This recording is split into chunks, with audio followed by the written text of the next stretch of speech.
It is said that when two bulls fight, it is the grass that suffers. But today, in the renewed price wars in the mobile telephony sector, the consumer who has for long borne the brunt of high mobile phone charges could be described as the real winner. Zain, which was recently acquired by India's Bharti Airtel, announced new tariff rates that are bound to shake the mobile telephony market to the foundations. In what is clearly a fresh assault by the second largest mobile operator in Kenya on the mass market, Zain subscribers have started paying a standard 3 shillings per minute to make a call across all networks. The calls are billed per second. Compared to Safaricom's charge of 12 shillings per minute across networks, use 6 shillings and Telkom's 8 shillings. This could be described as the boldest attempt yet by Zain to attract more subscribers. While an SMS costs only 1 shilling for Zain users across all networks, all the other providers remain at 3 shillings and 50 cents per SMS. So just what is the Zain strategy? Our focus today is revenue market share and subscribers growth. It is worth noting that in its newspaper advertisements announcing the new tariffs today, Zain was keen to reiterate that the new tariffs were not a promotional offer but a permanent undertaking. Is this a risky move by Zain, just in case it doesn't work out? There is a limit to how low you can go. You certainly can't give it away for nothing. Certainly at 1 shilling a minute you probably couldn't do that. Indeed, this latest move by Zain clearly puts Safaricom, which is the market giant with a 75% foothold with 15 million registered users, in the spotlight. But the mobile giant is playing cool.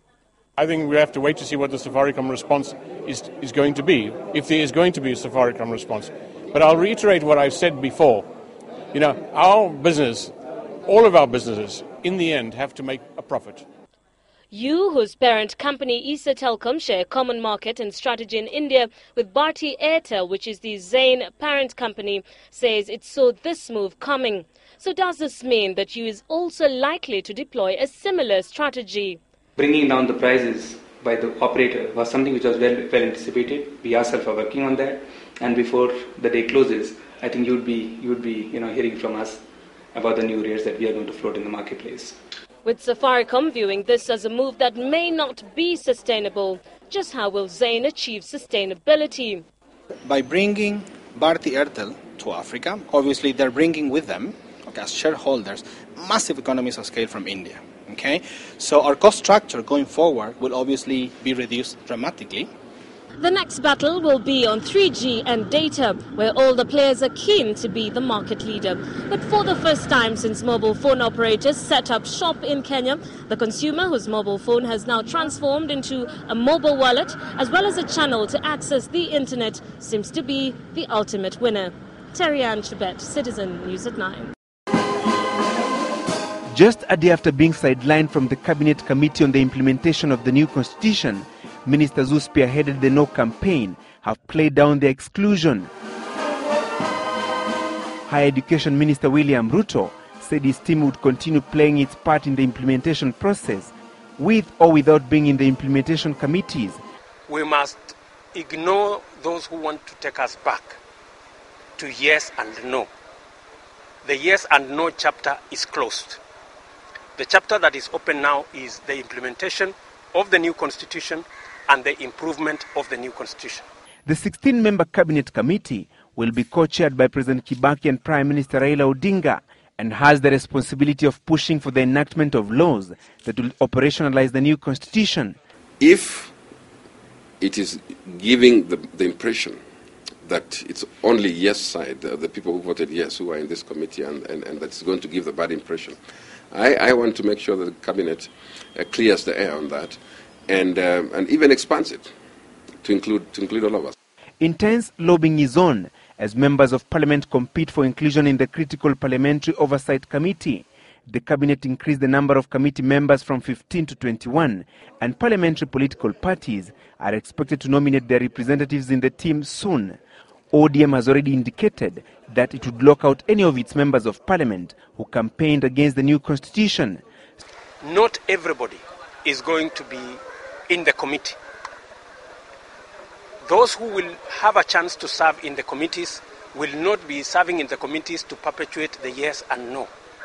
Those who will be serving in those committees will be serving in those committees as Kenyans in the best interests of all the 40 million Kenyans. Sources disclosed that consultations between ODM and PNU on the final list of members of the Parliamentary Oversight Committee could be finalized tomorrow, and the names tabled in Parliament after the promulgation of the new constitution. President Kibaki is expected to promulgate the country's new supreme law on Friday next week in an elaborate public ceremony at the Uhuru Park. Francis Gashuri, Citizen Live at 9.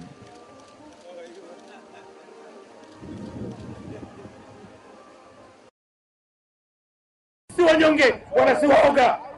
Si waoga sisi. Wana si wanyonge. Vile walivyotutusi sisi. Kama si mheshimiwa Rais Mwai Kibaki na kuwa sisi tu watu wa amani, ningetoa amri kama mengine na hasira sana mimi. Hasira. It's the words that have become his stumbling block. And after the National Cohesion and Integration Commission presented their case to the Attorney General and police for action against Mokwere, the Trade Minister has come out to defend himself. You can say I was angry. Oh yes, I was angry. Hate speech? No. Mokwere's argument is that he spoke to counter remarks made by his political rivals during the Matuga campaigns. Even if he won the election, we were going to disqualify him. We actually intended to do that. But he heeded our warning, and I think we did not hear any more complaints after that. Mokwere further qualified his sentiments, saying those made by his political rivals threatened a particular community in his constituency. As a leader, I don't just sit back when people have been warned, my constituents, that there will be bloodshed if I win, that there will be no peace, and you want me to sit back? I had to make a comment of it, and I warned them that they should never make such utterances. A threat cannot be used to deter another threat. A counter threat cannot work. Two wrongs do not make a right. It's always been said. Mokwere claims he has evidence of his rivals' utterances, which he says he has presented to relevant authorities. He also took the opportunity to blame the NCIC of malice. And if it's investigations, why did she wait until I was sworn in as a minister? We gave chronological order of events that have taken place, what we have done for the last 1 month or so. And therefore it is not an afterthought, it is not what we decided as a commission to speak about yesterday. Attorney General Amos Wako says he's yet to receive the NCIC report, while the police say they are conducting further investigations. For Mokwere, it's a setback to the comeback he has made both in Parliament and Cabinet, and the clock is ticking as authorities complete their investigations to settle on what action to take. Hussein Mohammed, Citizen Live at 9. The journey to South Africa for these 89 nationals from Ethiopia and Eritrea hit a dead end when administration police officers raided their hideout in Nairobi's Dagoretti area.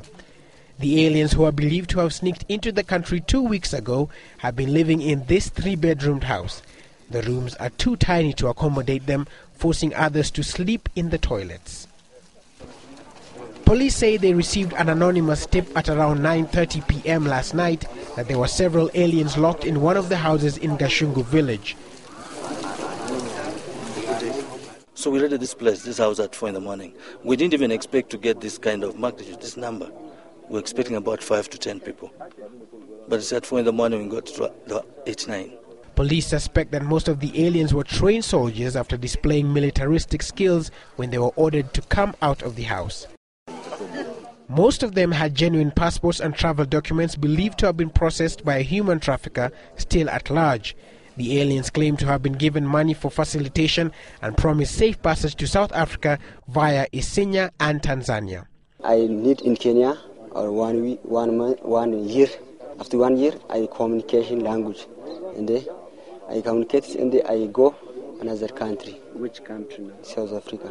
The owner of the house is being interrogated by police, but the landlord's brother claims he was hired to complete renovations, but he knew nothing of the inhabitants.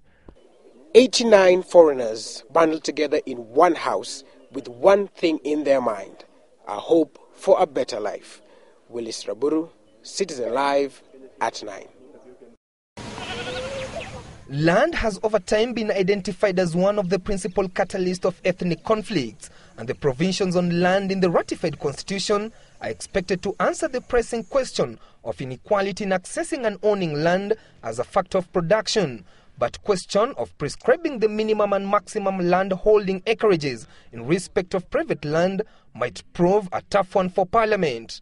There may not be a clear cut in terms of what should be the minimum, but it will be left to the legislation.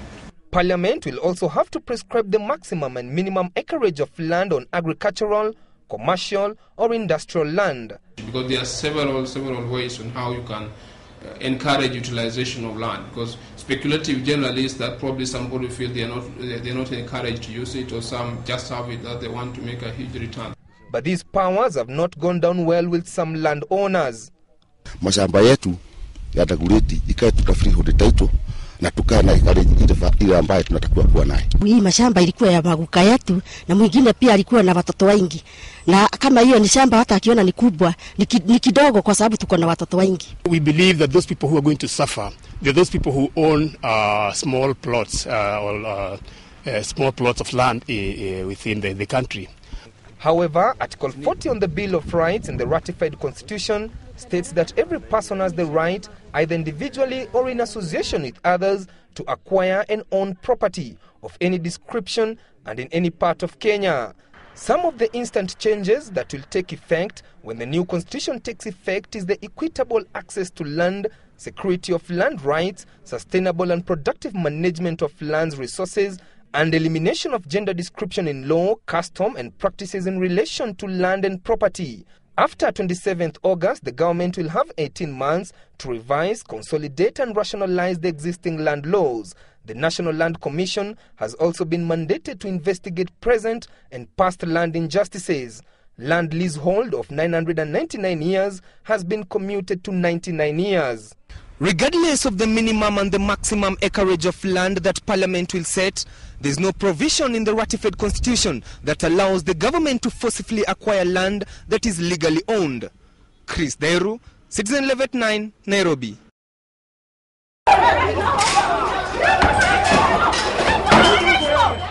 These are the scenes that characterized Kerima's office at Kerima House yesterday, when children of the eldest wife stormed the premises in an attempt to gain entry and carry out an audit of the business dealings.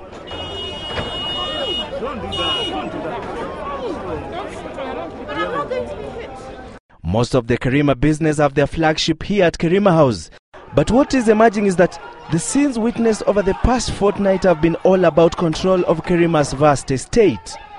It's two things. It's about the money and the pure hatred they have for my mom. The children of the first wife say they stormed the Kerima building to get access of the financial accounts of Kerima's estate. Sources say they were keen to establish not only the management of business empire, but also whether the properties are still in the name of Kerima and Sons, or whether some have since changed ownership.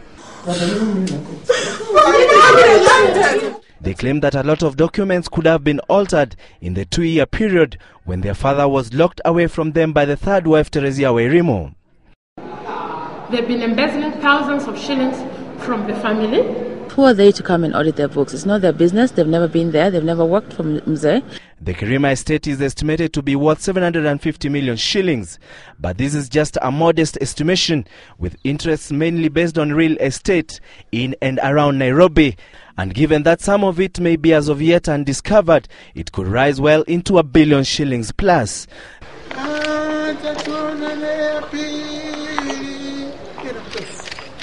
The elderly Kerima was flown out to London last Sunday for medical care after spending a few days at Nairobi Hospital and left a ruckus that is not about to end. Michael Mayaka, Citizen Live at 9.